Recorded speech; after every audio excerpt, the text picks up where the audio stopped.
Dane, what's up, man? What a day of softball and sports and just all around shenanigans, man. How you doing? Yeah, and you couldn't ask weather-wise for a better day. It was a fun day to be had watching these teams get better, and Yeah, man. it kind of a good day is going to make way for a great evening of interviews. I think about this morning when we talked to Coach Dunham. I love this dude, our dear friend Coach Dunham from Idaho, man, Mhm. talking about being a sponge or a brick, the breaking out the Yeah. morning. We don't usually do a lot in the morning. I'm not usually up before like the 10 a.m. So it was cool doing that. And then we had several games we called today, man. And then tonight, like you said, I'm excited to get into it because, usually we have those sports that are seasonal, but this sport that we're starting to really, really kind of jump into isn't seasonal. It's year round. Yeah. Contact sports, namely boxing and fighting, man, is year round. You're always Yeah. pushing, man. You and I have talked about this thing quite a bit that we feel like boxers and any type of contact hand to hand sports, you got to stay ready all year round. There is no off season, right? So Yeah. we're able to track down one of our heroes we've been following for a long time, working with TKO, and actually just brought back some championship, man. Just brought back some hardware, if you will, man. So Oh yeah.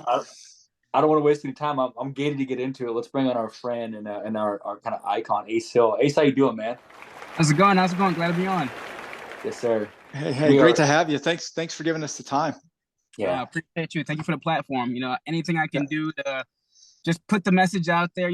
I'm big on positivity, big on just trying to chase your dreams. So anytime I can get a chance to try and motivate those, because finding pure, true motivation is honestly, it's hard nowadays. Everybody puts things out there, but to be able to speak it, live it, if I can help somebody else achieve their dreams any way whatsoever, I'm glad to be able to help.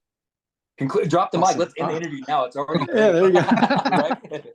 No, Ace, we appreciate it. I got a few questions for you, man, to kind of get rolling. I'll take the lead. Thinking about being A1 athlete that you are, man. Again, congrats on the recent trophy. But take me back, man, before getting this elite level like you are and being a household name where everyone in the fighting world knows you and what you're doing.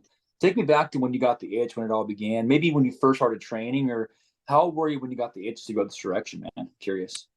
So my journey actually goes all over the place. So I'm initially from Brooklyn, New York. So everybody knows boxing is really big back in New York. So I remember actually I was watching the Rocky movies. I'd watch all the Kung Fu movies and things like that. And I would just be in my room just practicing and training. I started with karate. I come from very humble beginnings, honestly. I actually was born into foster care.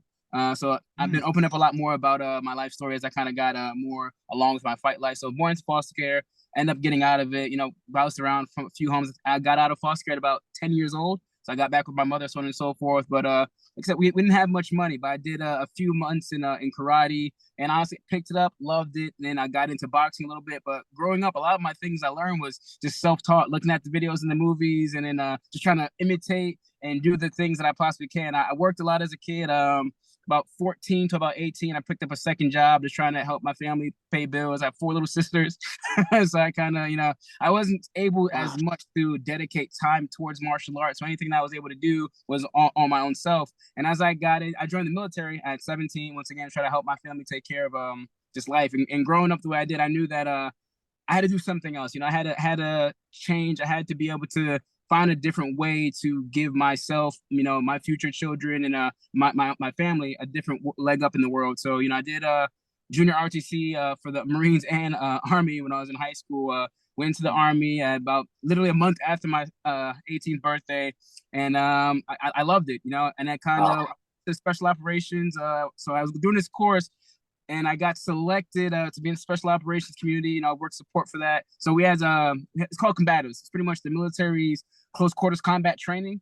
So that was honestly my first big introduction into like martial arts. They were playing like the old UFC videos and the Hoist Gracies. And my whole entire life, I really wanted to get into martial arts, but I didn't have the money. I couldn't afford it. So when I joined the Army and I kind of got this exposure to it, I was like, oh my God, I was like, I love this. So I picked up the training. And I remember there was this one guy in our class. He was level 2 certified. So so in the military, you have level 1, level 2, level 3, and you have your master course. So he was a level above us. So we only did a week of training. He did about 2 to 3 weeks of training, and I was kind of doing it throughout the year. So I remember he kept on beating me. It's called the Ezekiel choke, but it was pretty much like you grab your sleeve and you put your forearm to somebody's throat. And I remember telling the instructors, I was like, hey, man, I was like, I can't beat this dude, man. He's a level above me. He knows this one move, and like, man, I was like, I just keep getting caught. And they're like, hey, there's a gym you can go to off post. It was called Scientific Street Fighting. Now they're called Wildside MMA. And then we had the Special Forces gym. There was like, if you go to the Special Forces gym, they have a few black belt instructors. They teach martial arts. They teach jiu-jitsu, kickboxing, boxing. You know, they have a few Olympic boxing coaches. Like, hey, go by there, tell them that you're interested, tell them that you want to learn, tell them that you're part of the community, and honestly, they'll teach you. So I went there. I trained for about 2 weeks, and we had a in-class tournament. So I was going in the morning. I was going during lunch. I was going after work because I'm a competitive individual. You know, like my whole entire career, I was trying to do everything I can to be the best. And I was like, I refuse to let this dude beat me with this sleeve choke. So I went to the gym. I told the coaches, and they were like, they just laughed at me. They was like, you get caught with the what? It was like, just don't get there. And I was like, looking at it now, I was like, oh yeah, of course, you know. But back then I was like, I don't know. I literally don't know anything. I only know some old Rocky boxing, which I found out now that I box for real that it's not that good.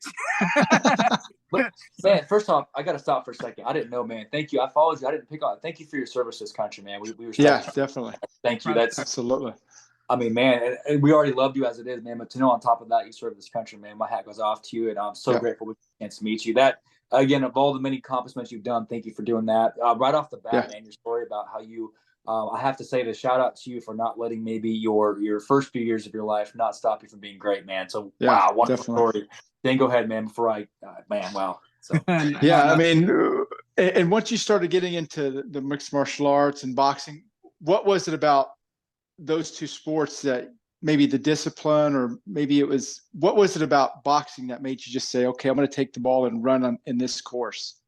So I loved how difficult it was. So I trained for those few weeks, and we had the in-course competition, and I actually was able to beat the guy. So I was like, I trained for 3 weeks. This dude's been doing it for a few years. I was able to beat him. I was like, I wonder how good I can get at this if I just keep on going at it, keep on training at it. Because I never had a real set goal, I guess. You know, I was always in good shape. You know, I ran track club in school. You know, I was always in good shape just being in the military. But I was like, and then the camaraderie and the brotherhood, like just the complex problem solving that I saw when it came to jiu-jitsu, boxing, kickboxing, and then just seeing everybody work together to achieve these goals. It was just something that was inspiring to me. I have 4 sisters. So I never had any brothers except for in the Army. So when I added the Army on top of the combatives community and the martial arts community, I was just like, I found my tribe. You know, like people search the whole entire lives trying to find a place where they feel they belong, or a place of belonging or a community. And honestly, I found that there's people just pushing each other every single day to be better. And just, you know, they're there with you in the lows, they're there with you in the highs. You step into the ring or into the cage, you're by yourself. But you know that so many people took time away from their families, took time out of their day to help you get to the point where you are now. So I'm just like, man, I love it. Honestly, Dan, can I top 5 rack this already, Dan? I swear. Man. Oh yeah, I'm serious, man. I got so much energy. I'm ready to get in the ring or the octagon myself. It's no wonder people love you, Ace, so much, man. Thinking about the tribe and the family situation, you know, we correlate a lot of that with our inner circle of like softball and stuff. And as it's grown into other sports, we're seeing how many amazing people are out there, you know, in other sports too. I'm curious about this influence, man, because you talked about maybe some of your cut men or some of your coaches and just a lot of people that have had that hand up in your corner, right? Like rooting for you, man. It's probably impossible to do just one. Is there maybe a couple mentors that you've had in your career so far, you know, stood out to you? I can think about a few. It's going to take a long list, but the ones I'll talk to. So I had one of my old coaches from Tennessee. His name's Ryan McDonald. He actually just flew out from Tennessee last weekend to help me get ready for this fight. You know, I had one of my other coaches. He had his mother just had a stroke, and my other coach, congratulations to him. He got his master's. He just graduated. So it was like, oh my God, we have this fight coming up, and I was like, and everybody has something going on. So I called one of my first coaches back in Tennessee, and I was like, hey, I can you make it? I need you. He's like, brother, I got you. You know, I'll be down there. And it's just honestly just having that connect. Like I said, he's family to me. You know, like I went through a divorce. So my daughter lives in Tennessee. So I drive down every month, a few times a week. He lets me stay in his house, so on and so forth. So I'm able to see my daughter. And just even him like, hey, on a drop of ball, I got you. Another one of my coaches, Jason Martin, similar situation. Oh man, that's another situation actually. So I had osteochondroma, which pretty much is a benign bone tumor in my leg. Literally the year my daughter was being born. So I was in a wheelchair. I was crippled. And the doctor's like, hey, you may never walk again. So I'm going through all these things. His now wife is a physical therapist. I remember I was staying in the military dorms on the 3rd floor. So I'm talking with them. He's one of my first black belt coaches. He's like, hey, where are you going to stay at? I was like, well, I'm going to live in the military dorms. It's like, don't you live on the third floor? I was like, yeah. He's like, do they have an elevator? I was like, no. He's like, aren't you in a wheelchair? I was like, yeah. Yeah. So they're like, hey man, you're staying with us. He's like, his at the time they were Wow. just dating. He's like, she's a physical therapist. You're gonna do physical therapy at work. You're gonna come home and do physical therapy with us. We're gonna help you beat this. You're gonna get your life back basically. Because for me at that time, I was in the army, and back then I was a mechanic. I was fighting. All of my jobs in which I provided was physical. So I was like, I don't know what I'm gonna do. They're saying that my right leg, I might not be able to stand, walk, or run again. I'm like, and I'm having my first child. I'm about to get put out the Wow. military. I can't fight anymore. I'm just like, oh my God, I was freaking out, honestly. So they honestly took me in. They're actually now my daughter's godparents because they helped me so much in my life. So that's another one that is true and near and dear to my heart and my soul. Of course, now I got over the injury, back to running, jumping. I'm still in the military. This is fast forward almost 8 years now, still in the military, professional athlete now, but a huge impact on my life. I don't think I would have had the outcome that I had if it wasn't for them taking me under their wing and just making sure I'm okay. And then a third one that I can honestly truly think of, these are going back to my first early stages in my career. I have so many coaches throughout time I can jot down on. Another of my coaches, Ruben Perez. He's one of the military instructors when I was first coming up that taught the combatives. He spent so many times, so much hours away from his family, just helping me learn, jujitsu and MMA, and just seeing. He was a athlete as well. He was in the army. He was also competing as well. Just seeing his work ethic and how hard he trained and just everything he put into it, just taught me almost everything I know about MMA. And then another one's Christian Nielsen, same thing. Big family, man. Yeah, I'm like I said, I love the brotherhood and the camaraderie that this community has given me. I was literally in his wedding. Same thing. He's let me stay at his house when I went to go see my daughter after my divorce. He showed me how to wrestle. He wrestled for the Army's Olympic team. So I'm a boxer by trade. I'm a striker. So I had all these people like, hey, so you have to learn how to grapple. So them getting the thick-headed, hard-headed me to learn how to diversify my skill set. And as an amateur, most of my wins actually come by submission. I have more knockouts as a professional, but as an amateur, almost all my wins came by submission. So I listened, I paid attention to the things that they said, but had so many. Seth Stevenson, my coaches down here, Joseph Creer, and I can go on and on and on and on. I've just been so blessed and lucky to have so many good people supporting me throughout my life, throughout this 10-year journey to make it where I am now. Yeah. Wow. Man. I can't even Dan.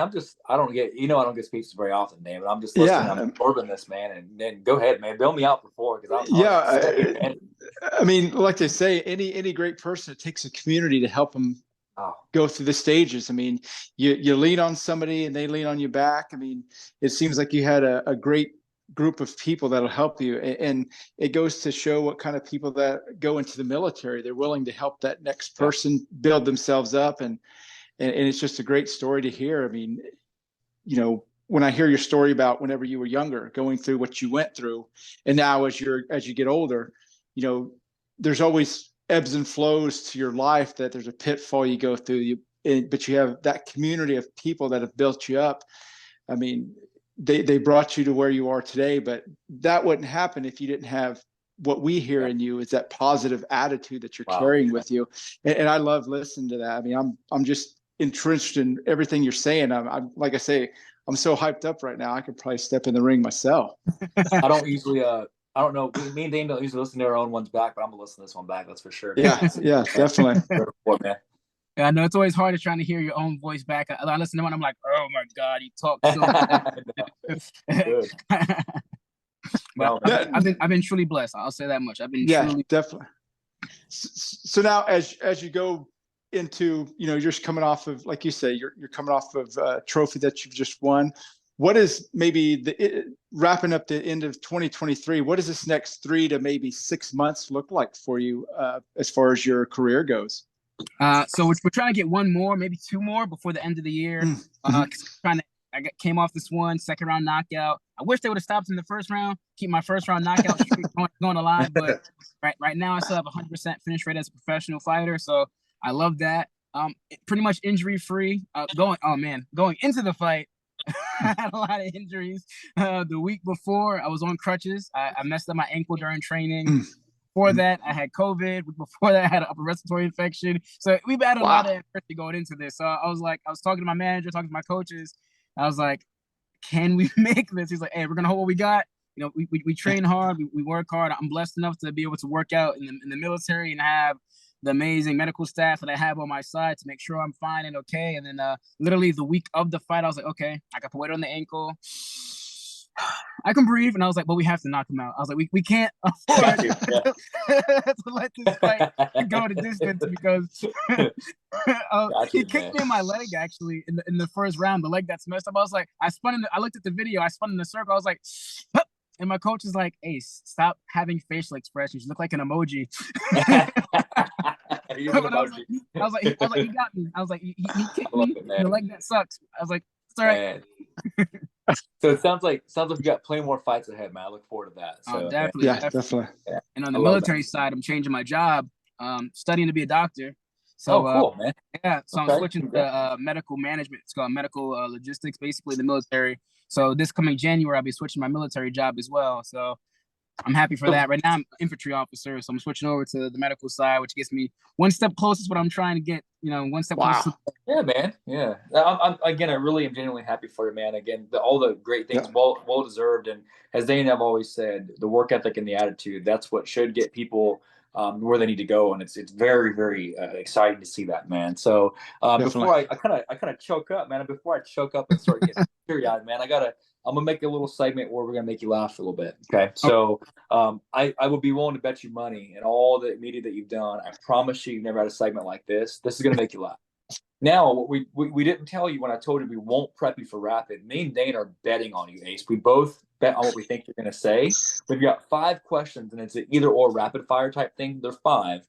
And you got to pick one of these. There's no wrong answers, but we feel like we know what you're going to say, so we bet on you, and the audience knows too. So you're going to be like, "Hey, go with your heart. You got to pick one or the other." Okay. So Now imagine you could go back in time, like there's no time doesn't exist. It could be this could be a movie. This could be back in the 70s.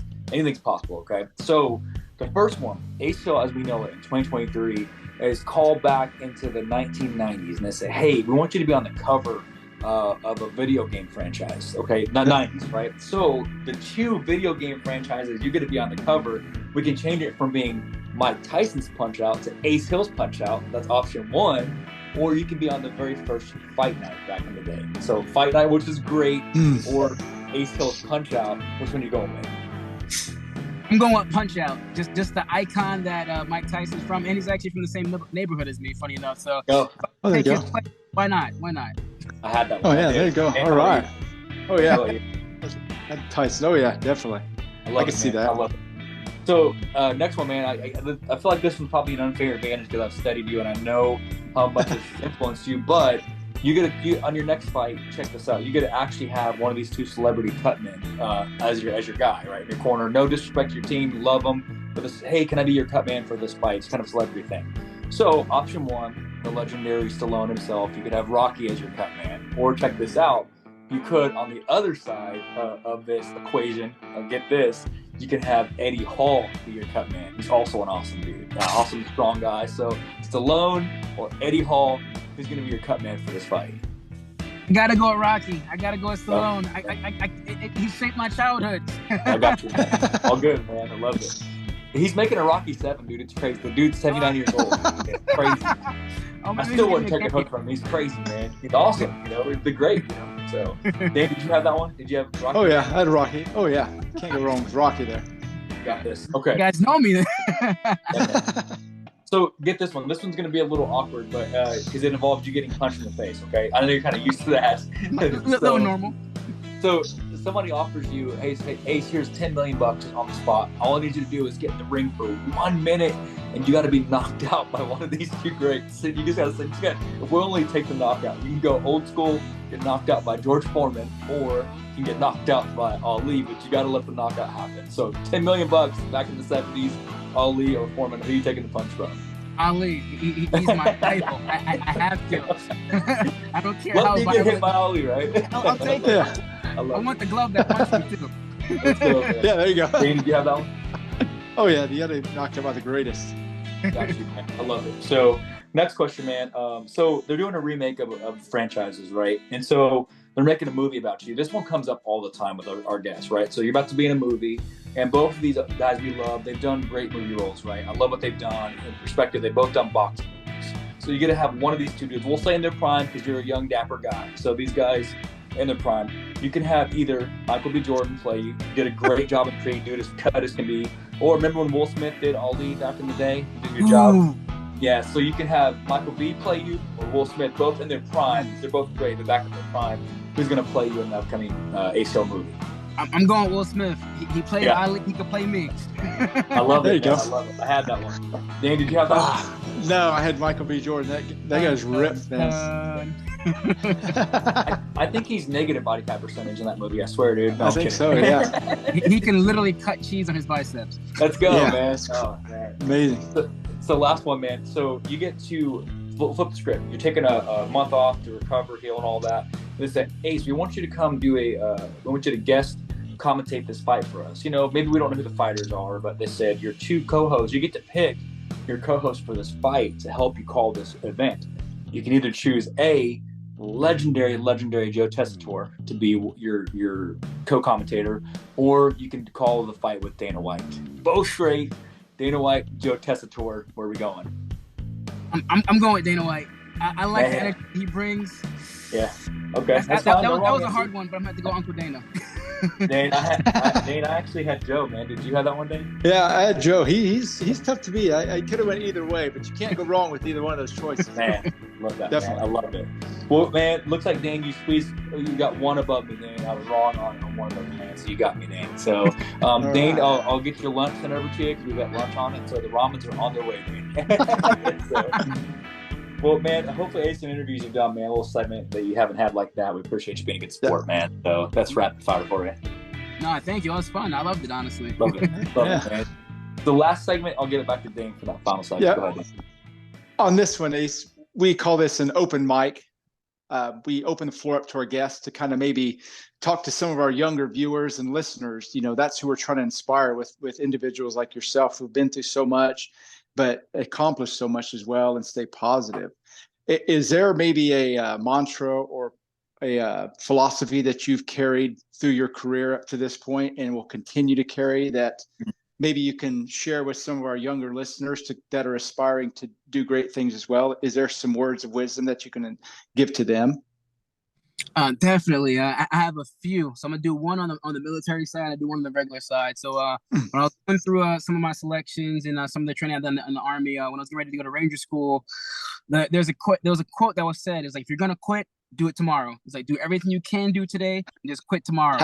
And then when you get to the next day, keep on pushing it, keep on pushing it. So you're able to accomplish as much as you possibly can in that one day. You'll see that it's not quite as difficult as you think it was going to be. If you're going to procrastinate with something, you might as well procrastinate with giving up. And eventually you're going to see that you can overcome way more than you thought you possibly can and change your mindset. Because you might wake up tomorrow and realize you can do it. And then on the civilian side, just keep on believing on yourself. You know, I can be a little cheesy. Just take it to Finding Nemo. Just keep on swimming. You know, keep on driving forward. And there's another one I got from the Meet the Robinsons. Just keep on moving forward. You know, that was one of my movies I loved as a kid. Just, it doesn't matter where you are in life. You just keep on putting one foot in front of the other. Keep on attaching these small goals, whether it be, I'm going to work out today. I'm going to make my bed in the morning. Just make sure you set a small goal towards yourself and just keep on pushing yourself forward and accomplishing those small little steps because they build into the building blocks that can build you to be who you are today.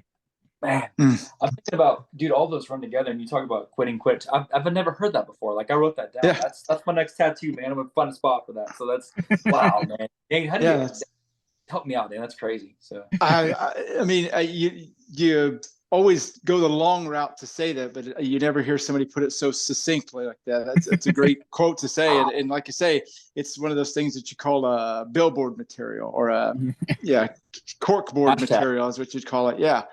Because it's something that, you know, it's few words, but it means so much. And you can use it in any situation, whether it's music, sports, life. And it's a great message to have. So we thank you for that. Wow, man. Ace, I'm telling you, man, I knew it, man. I knew the energy and watching you. I knew it was going to be great. Yeah. But thank you for being, they always say kind of like, they say, don't meet your heroes and inspirations, but I'm glad we did, man. It was an honor, man. Yeah, definitely. Thank you for the platform. I hope you know this will be the first of many, man. I say that anytime anybody comes on our show, it's kind of an alum at that point. Yeah. We do recurring interviews at times to kind of check up and say you're doing and stay in touch, man. Yeah. So I'll make sure, as what we talked about off the air on that too, I'll make sure we stay in touch and get this out to the world, because the world needs to hear this. I know you've had many chances, but let this be one more avenue to share your story. And Yeah, thank you for blessing us definitely. with that time. Okay, been awesome, man. No, I thank you all, and thank you for having me on a platform. If people looking to follow me, you can find me on Instagram at Tyrell Ace Hill. Facebook's my name, Ace Hill. My fight page on Facebook is also Tyrell Ace Hill. So just hey, keep on chasing your dreams. I love what you all are doing, and I thank you. See you next time. We will make Uh, sure, Ace, because I follow you. I'll share it when I do the interview. Yeah. We'll post it later. I'll make sure people have it. We'll have your links in there. Yeah, If y'all definitely. don't follow anybody else at all, start an account just to follow Ace, because you will not be Yeah. disappointed. So, Yeah, definitely. but man, Ace, I'll make sure we'll stay in touch and get this out as soon as we can. Safe travels, and we'll be sure to do it again sometime. Okay. So Thank you. See Definitely. you soon. thanks, brother. Take care, man. Thank you. Drop Thank you for off. the time. Of course. Have a Thank good you one. all. Man, dude, Dane, I'm ready to go fight, man. Let's go do something, man. Yeah, That's yeah. awesome. That's I'm fantastic. What do you think? yeah, I'm so I don't think I'll be able to sleep tonight. I'm Yeah, gonna man. stay up all night. I had to go Wow. make myself better here. Wow. Well, It's Dane, unbelievable. that was we always say we have our favorites, right? I look over the ones we've done, and I mean it when I say that'll go down as one of my favorites. Yeah. Talking about, not quitting till tomorrow, the inspiration, overcoming bone cancer, overcoming maybe, not childhood starting the way you wanted to, and then not letting Yeah. that turn someone bitter. I've worked with people that maybe have had similar situations and have turned bitter, and it turned him better. You know what I'm saying? So, Yeah. Yeah, definitely. man, and the fact that he serves his country, man, it just makes me just love this guy even more. And top notch fighter. Like, does this guy not do anything? I wonder if he's even able to cook, because he does it all, man. Like, he's Yeah, there you awesome. go. So just an inspiration tonight. So this is one I will make sure. We always promote all of ours very heavily, but that's one I'm going to make sure Yeah. that I get a lot of attention to and push. And the world needs to hear that story. That was phenomenal, man. So Absolutely. Absolutely. man, moving forward. And then speaking of moving forward, man, on top of that, great one. As we try to like maybe contain ourselves, we got one more tonight, man. Yeah. So Anna from She Strength stopping back by. We got a lady fighter stopping by. Jade stopping by. Jade Shealy. That's gonna be a fun one too, man. Up and coming rising star doing the MMA thing. So these fighters have so many great stories, and I'm just happy to get them out there for the world to hear. So Yeah. Yeah. I mean, when you tap into something this great, I mean, and you start meeting the personalities that we have, I mean, this, there's so much hope going forward for not only our children, but the next generation as a whole. You have all these inspirations to draw from where otherwise they wouldn't have been able to. You get kids or people that go into a certain avenue, whether it's sport or, like we say, music or anything, and they're just down that avenue.